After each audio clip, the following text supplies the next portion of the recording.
দাওয়াত ও তাবলীগের নামে আর যাতে তারা মসজিদে একত্রিত হয়ে জুলুম করতে না পারে, দাওয়াত ও তাবলীগের নামে আর যাতে তারা একত্রিত হয়ে টঙ্গীর বিশ্ব ইজতেমাকে রক্তাক্ত করতে না পারে। 18তে রক্তাক্ত করেছে, 24-এ রক্তাক্ত করেছে, আর তাদেরকে সেখানে গিয়ে বাংলাদেশের কোন মসজিদে, কোন মারকাজে, কোন তাবলীগের জায়গায় জমায়েত হয়ে তাদেরকে আর জুলুম করবার সুযোগ দেওয়া যাবে না। সব ষড়যন্ত্র একই সূত্রে গাঁথা। প্রত্যেকটা ষড়যন্ত্রের মূল উদ্দেশ্য হচ্ছে আমার ফেসিবাদের দিকে রাষ্ট্রকে নিয়ে যেতে চায়। আমি পরিষ্কার বলি, ইসকন যা করছে, আমি পরিষ্কার বলি সাতপন্থীরা যা করছে, আমি পরিষ্কার বলি ভারতের কসাই মুদির অনুসারী উগ্র হিন্দুত্ববাদীরা যা করছে, টার্গেট একটাই, বাংলাদেশকে অস্থিতিশীল করা। টার্গেট একটাই, বাংলাদেশকে অস্থির করা। টার্গেট একটাই, এই দেশের ফেসিবাদ ফিরিয়ে আনা। টার্গেট একটাই, ইসলাম মুসলমানের ক্ষতি করা। টার্গেট একটাই, ইসলাম মুসলমানদেরকে গোলামের জিনজিরে আবদ্ধ করা। 5ই আগস্টে দেশকে স্বাধীন করা হয়েছে। আপনাদের বলি, এই স্বাধীনতা রাখবার জন্য একটা 5ই আগস্ট নয়, প্রয়োজনে 1000টা 5ই আগস্টের জন্য রক্ত দিতে হবে। দাওয়াত ও তাবলীগের সঙ্গে বেশ জড়িত। দাওয়াত ও তাবলীগের কাজে আগে থেকে আমরা দেখেছি এই অঞ্চলের লোকেরা বড় বড় জমায়েত করে এবং টঙ্গী বিশ্ব ইজতেমায়ও তারা বড় ধরনের কাফেলা নিয়ে শরীক হয়। কিন্তু দাওয়াত ও তাবলীগে বড় ধরনের একটা ঝামেলা চলতেছে। তোরা ঠিক না ঠিক? যেহেতু আপনারা মাদ্রাসার মাহফিলে এসছেন, নিঃসন্দেহে ওলামাদের সঙ্গে আছেন, নিঃসন্দেহে ওলামাদের সঙ্গে আছেন, কিন্তু এই অবস্থায় আমাদের করণীয় কি, কোরআন সুন্নাহর নির্দেশনা কি জানার দরকার আছে না নাই? যখন দাওয়াত ও তাবলীগে ঝামেলা শুরু হয়, ওলামায়ে কেরাম একটা সালিসি ভূমিকা পালন করেছে। আমরা চেয়েছি সাদ সাহেবের ভুল ভ্রান্তি গুলো স্পষ্ট করে, সাদ সাহেবের ভুল ভ্রান্তি গুলো যাতে জাতির সামনে স্পষ্ট হয়, তাকে ছেড়ে দিয়ে জাতি যাতে ঐক্যবদ্ধভাবে দাওয়াত ও তাবলীগের কাজ পরিচালনা করতে পারে। বর্তমানে সাদ সাহেবকে বাদ দিতে হবে কেন? আরে তারাই তো বলে সাদ সাহেব 4 বার রুজু করেছে, 4 বার ভুল করেছে, 4 বার রুজু করেছেন। আমরা বলি 4 বারও যদি ভুল করে থাকে এ লোকটা আমির কেমনে হয়? আর 4 বার ভুল করে 4 বার রুজু করেছেন বটে, রুজু করার পরে আরো 20 বার ভুল করেছেন। একজন নেতা যদি এতটা ভুল সিদ্ধান্ত হয়, তার নেতৃত্ব নিরাপদ নয়।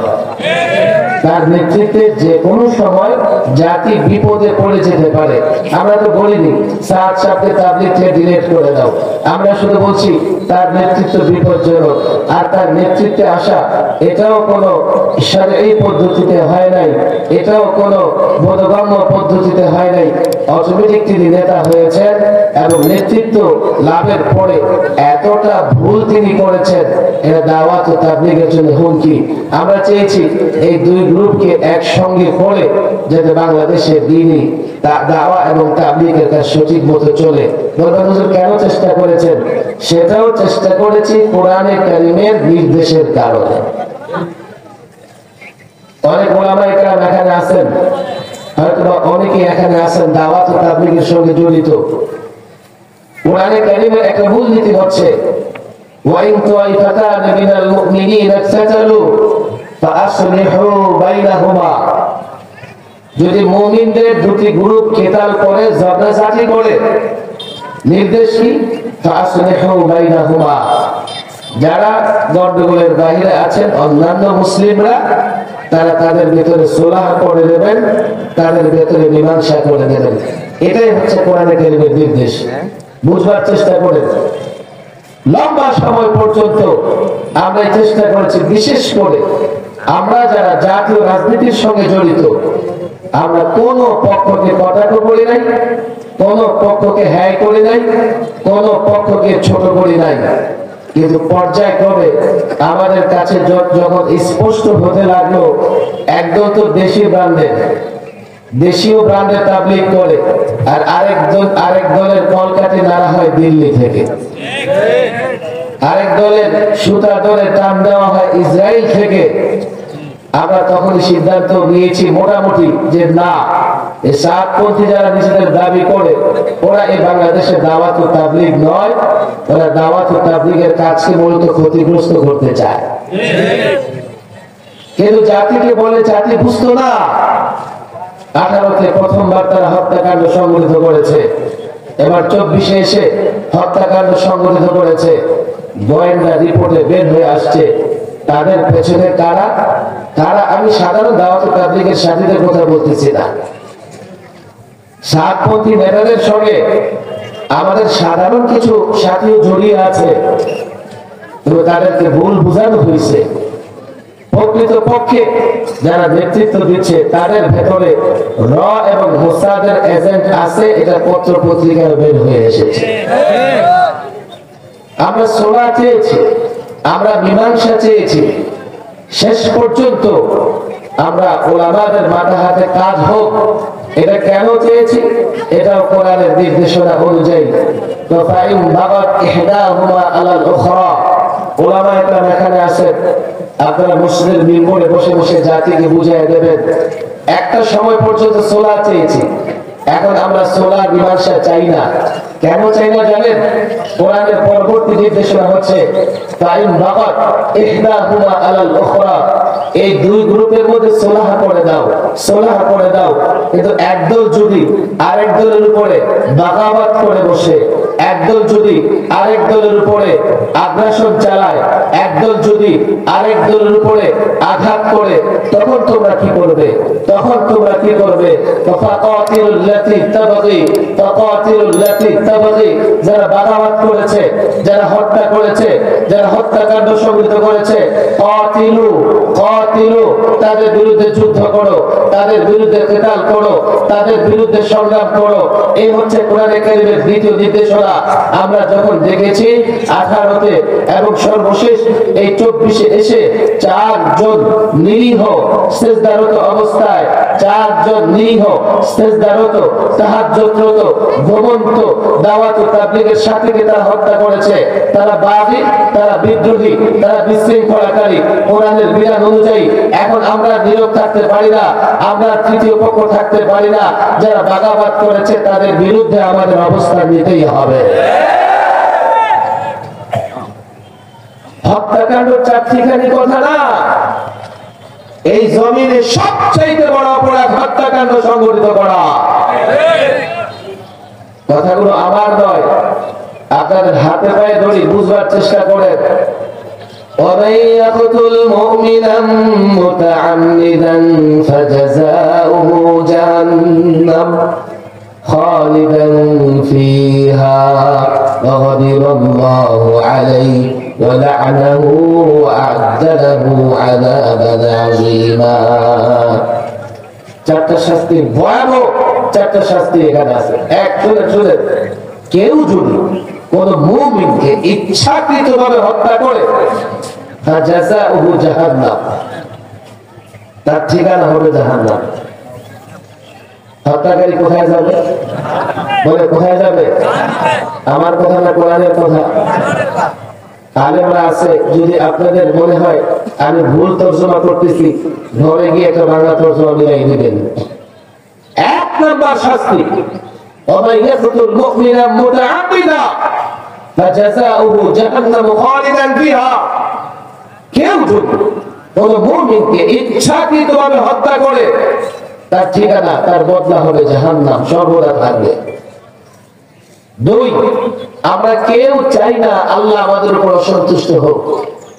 কেউ চাই না কি হত্যাকারীর উপর আল্লাহ অসন্তুষ্ট হোক? অগদিবাল্লাহু আলাইহি, অগদিবাল্লাহু, বলেন অগদিবাল্লাহু। হত্যাকারীর উপর অসন্তুষ্ট হন কে? এই শাস্ত্রের ছোট মনে হইতেছে। আল্লাহ অসন্তুষ্ট হলে কিছু যায় আসে না। কোন মুসলমান চায় যে আল্লাহ তার উপর অসন্তুষ্ট হোক?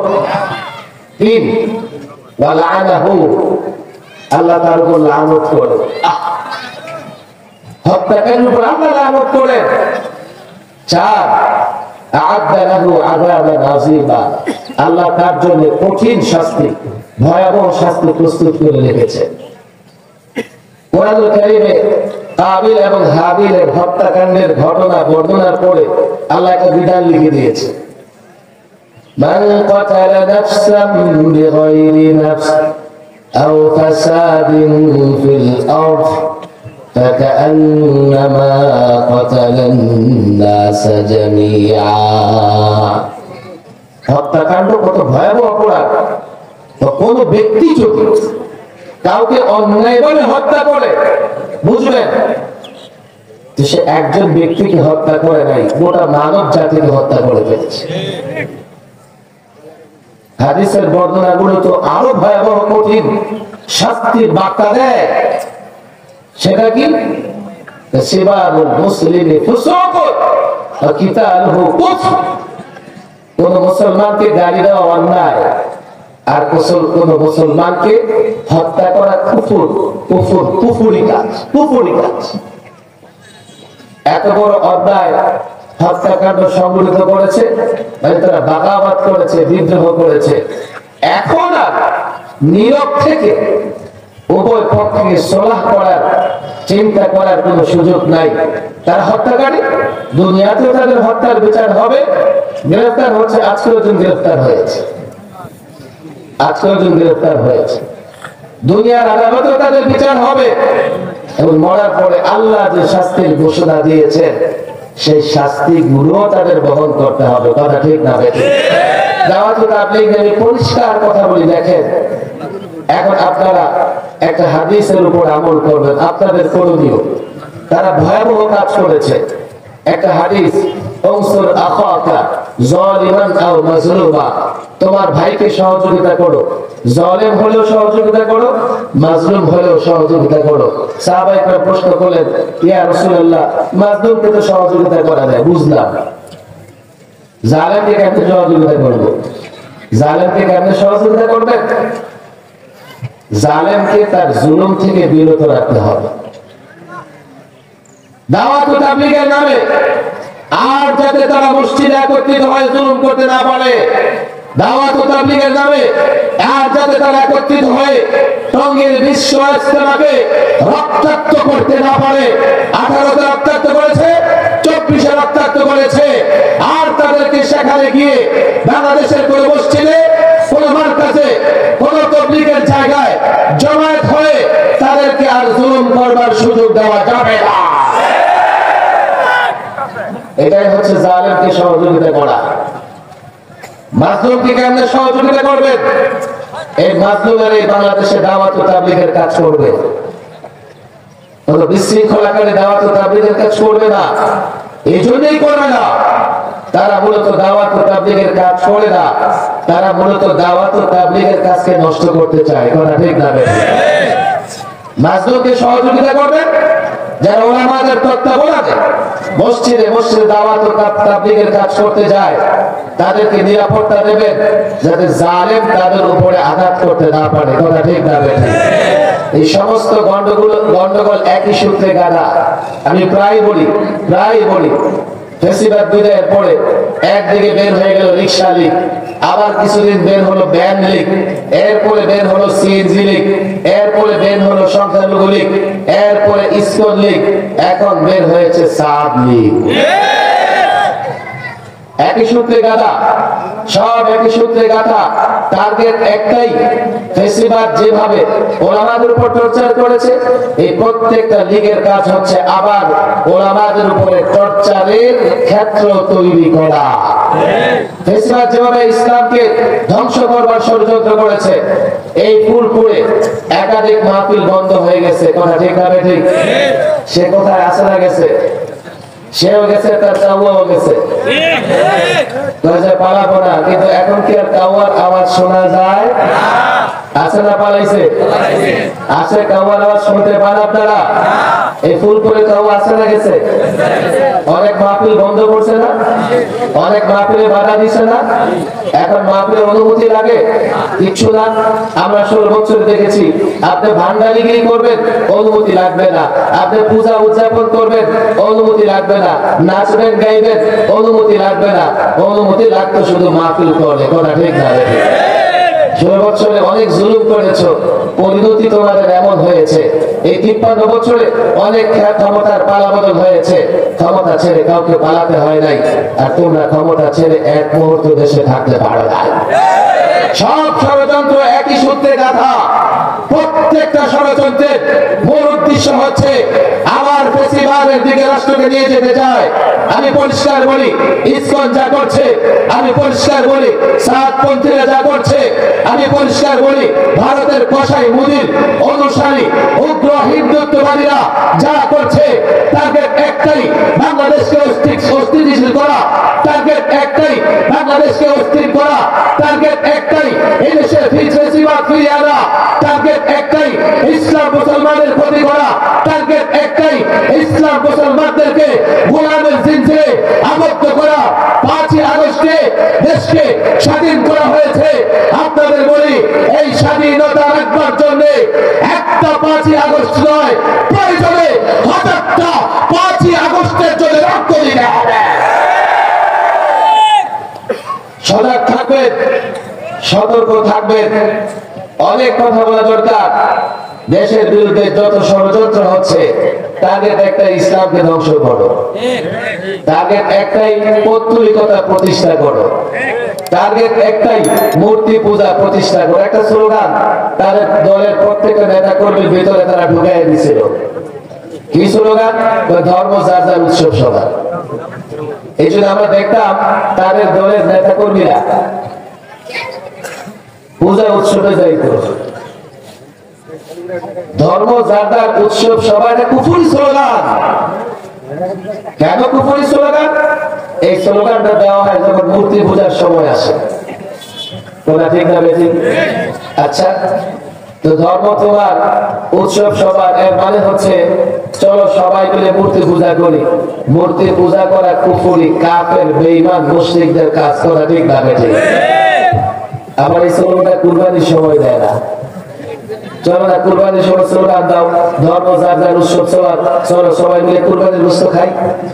আবার ওরা বলে বাংলাদেশে নাকি সংখ্যালঘু নির্যাতিত হয়, অথচ এদেশে সংখ্যালঘুরা জামাই আদরে বসবাস করে। কোন সমস্যা তাদের নাই, বরং সংখ্যালঘু নির্যাতিত হয় তাদের দেশে, তাদের দাদাদের দেশে, দাদার প্রভুদের দেশে, ভারতে। কথা ঠিক না? আপনি বলেন 53 বছরে একটা ঘটনা দেখান, একটা ঘটনা দেখান যে কোন অমুসলিম তার ধর্মীয় পোশাক পরে সরকারি অফিসে, কোন স্কুল কলেজে প্রবেশ করতে বাধাগ্রস্ত হয়েছে। একটা ঘটনা কোন মিডিয়া, কোন আইন শৃঙ্খলা বাহিনী, কোন গোয়েন্দা সংস্থা দেখাতে পারে না। অথচ তাদের দেশে দেখে মুসলিম শিক্ষার্থী হিজাব পরে কলেজে যেতে চায়, স্কুলে যেতে চায়, যেতে পারে না। আমি প্রায় বলি 2 কারণে তারা বাংলাদেশের সংখ্যালঘু নির্যাতিত হচ্ছে, স্লোগান দেয়। কি 2 কারণ? একটা কারণ হচ্ছে চোর যখন ধরা পড়ার ভয় পায় তো নিজেই চোর চোর বলে চিল্লায়। সংখ্যালঘু নির্যাতন করে ওরা, যখন বিশ্বের চোখে তাদের ধরা পড়ার ভয় হয় তখন তারা কি করে? তখন কি করে? বাংলাদেশের দিকে, বাংলাদেশের সংখ্যালঘু নির্যাতিত হচ্ছে। 2, কসাই মুদি মূলত সংখ্যালঘু নির্যাতনে বাহানা করে বাংলাদেশে আগ্রাসন চালাতে চায়। আমার যুবকেরা বলবে, হুজুর কেন তারা আগ্রাসন চালাবে? যুবক, তুমি ইতিহাস জানো না। হায়দ্রাবাদ একটা স্বাধীন রাষ্ট্র, যে রাষ্ট্রটাকে তারা এক রাতে আগ্রাসন চালিয়ে দখল করে দেয়। কাশ্মীর একটা স্বাধীন রাষ্ট্র, 70 বছর যাবৎ কাশ্মীরীদের উপর তারা টর্চার করতেছে, জুলুম করতেছে। সর্বশেষ স্বায়ত্ত শাসন বাতিল করে সেনা শাসন জারি করেছে। সেনা শাসন জারি করে তোমরা কি জানো এখন কাশ্মীরে কিন্ডারগার্টেন পর্যন্ত নাই, সেখানে প্রতিষ্ঠা করতে দেওয়া হয় না। বাংলাদেশের আগ্রাসন চালাতে চায়। বলবেন এত বড় রাষ্ট্র আগ্রাসন চালিয়ে কি করবে? তাদের একটা ভয়ের জায়গাও আছে। কেন? তারা তোমাদেরকে মোহাম্মদ বিন কাসিমের উত্তরসূরি মনে করে। একজন মোহাম্মদ বিন কাসিম ১৫০০ বছর আগে একজন মোহাম্মদ বিন কাসিম আরব থেকে দিল্লিতে এসে ইসলামের পতাকা উড্ডীন করেছে। আজকে কাফের, পত্তলিক, বেঈমান, ইহুদি, নাসারা তারাও মনে করে এই বাংলাদেশ মুসলমানদের দেশ। তারাও জানে এই বাংলাদেশের পরতে পরতে কোনায় কোনায় হাজারো মোহাম্মদ বিন কাসিমের উত্তরসূরি আছে। হ্যাঁ, তারা ঘুমিয়ে আছে। তাদেরকে যদি জাগ্রত করা যায়, তাদেরকে যদি জেগে উঠানো যায়, আল্লাহর কসম হিন্দুত্ববাদী পত্তলিকরা বাংলাদেশে আগ্রাসন চালানোর স্বপ্ন দেখে, আল্লাহর কসম মোহাম্মদ বিন কাসিমরা জাগ্রত হলে তারা দিল্লিতে ইসলামের পতাকা উড্ডীন করবে। তোমরা শব্দ দেখো, আমরাও শব্দ দেখি। তারা বলে কি ভারত শেষ করবেন? সাংবাদিকদের প্রশ্ন, ভারত শেষ করবেন না হিন্দু শেষ করবেন? আমরা বলি হিন্দু শেষ করলে তো মোগল ৪০০ বছরের আমলে দৈনিক একটা করে হিন্দু শেষ করলে এই ভারত উপমহাদেশে হিন্দু খুঁজে পাওয়া যেত না। আমরা হিন্দু করে শেষ করবো, আমরা তাদেরকে দাওয়াত দিব, তাদের সামনে ইসলাম পেশ করবো। ভারত খেলে শেষ করবো। ভারত আমাদের, এই ভারতকে স্বাধীন করেছে মুসলমানরা। ভারতের বিরুদ্ধে কেন অবস্থান হবে মুসলমানদের? কারা শেষ হবে? এই ভারতে উগ্র হিন্দুত্ববাদীরা, নাস্তিকবাদীরা এই ভারতে থাকতে পারবে না। থাকলে নতজানু হয়ে থাকতে হবে। আমরা তো সেই শব্দ দেখি, আর তোমরা ভারতে আগ্রাসনের শব্দ দেখো। সব মিলিয়ে ষড়যন্ত্র হচ্ছে দেশের বিরুদ্ধে। সজাগ থাকবো তো ইনশাআল্লাহ। কেমনে সজাগ থাকবো? নিজ দলের নেতাদের পক্ষে স্লোগান দিলে সজাগ থাকা যাবে? দলের নেতার বিরুদ্ধে দিব, তোমার দল, তোমার রাজনীতি, আমি সেই কথা বলি না। তুমি তোমার দলের নেতা, দলের নেতৃত্বে দেশকে হেফাজত করতে পারবে না।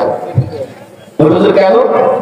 বাংলাদেশে দুটো শক্তি আছে, একটা হচ্ছে বস্তুবাদী শক্তি আর একটা হচ্ছে ঈমানবাদী শক্তি। বস্তুবাদী শক্তি মনে করে আমাদের প্রতিবেশী দেশ বিশাল, তাদের সৈন্য বাহিনী বিশাল, তাদের কাছে এত পাওয়ার আছে, আমরা লড়াই করতে পারবো না, সুতরাং আমরা নতজানু হয়ে থাকবো। আর ঈমানবাদী শক্তি মনে করে আমরা ঈমানের বলে লড়াই করি, ঈমানের বলে আমরা যুদ্ধ করি, আমরা কখনো পত্তলিকদের কাছে নতজানু হতে পারবো না। এবার তোমার নেতা যদি বস্তুবাদী হয়, সে নতজানু হবে, তার নেতৃত্বে রাষ্ট্র হেফাজত করতে পারবে না। আল্লাহর কসম করে বলি, উলামায়ে কেরাম ঈমানবাদী, তারা মনে করে যতক্ষণ যুবকের ভেতরে ঈমান আছে, এক একটা যুবক এটম বোমার চাইতে শক্তিশালী। আল্লাহর কসম করে বলি, তোমার নেতা, তোমার দল, তোমার নেতা, তোমার দল নতজানু হতে পারে। আমরা মনে করি দেশ পেয়েছে ইসলামের জন্য, দেশ আক্রান্ত হলে ইসলাম আক্রান্ত হবে, দেশ আক্রান্ত হলে মসজিদ আক্রান্ত হবে, দেশ আক্রান্ত হলে মাদ্রাসা আক্রান্ত হবে, তোমার ইজ্জত আক্রান্ত হবে, তোমার বোনের ইজ্জত আক্রান্ত হবে। আল্লাহর কসম আমরা ঈমানী শক্তিতে বলিয়ান হয়ে, আমরা ঈমানী তাকতে বলিয়ান হয়ে কাফের দুনিয়াকে বলে দিতে চাই, ভারত বাংলাদেশে যদি আগ্রাসন চালাও, তুমি টুকরা টুকরা হয়ে যাবে।